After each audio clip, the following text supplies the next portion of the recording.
if we don't have MFA enforced or things like that, it could make it very easy for them, unfortunately, to get into the system.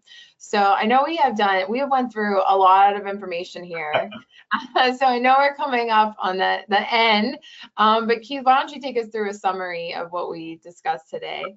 Yeah, well, and before we do that, I think it's really important. The last time we're talking about Russian market, don't take that lightly, because we have seen cases where credentials have gotten in and they move laterally, even with defenses that are put in place. So I think looking at dark web monitor, something you can do to identify if any of your stuff is on these marketplaces is vital to success. And talk about the summary, I think it's really important to understand that they're stealing everything, right? It's like them coming in. So don't take that lightly.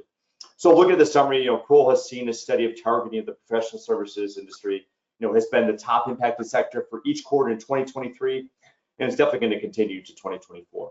We've also seen a spike in supply chain attacks. So we need to continue to monitor this activity, and we will. We'll let you guys know.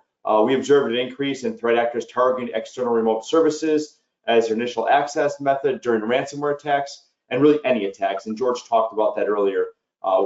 January was really kind of crazy with 0 days specifically. We've seen many consistencies and activity across many different ransomware variants.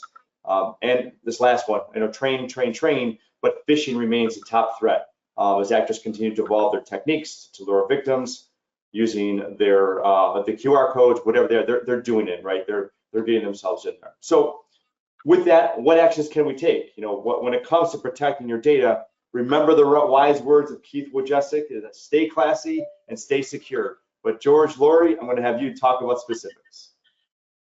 Yeah, so some actions that organizations can take, I'll keep beating on the drum of this, enforcing that multi-factor authentication for VPN access. That is very important, as well as prioritize patching for vulnerabilities that are impacting any VPN appliances.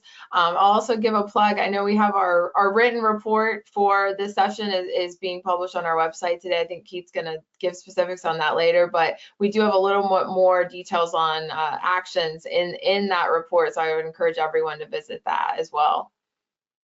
Yeah, just to round it off, hardening VPN and edge networking technologies, hardening that as much as possible. Can you put the endpoint behind SSO?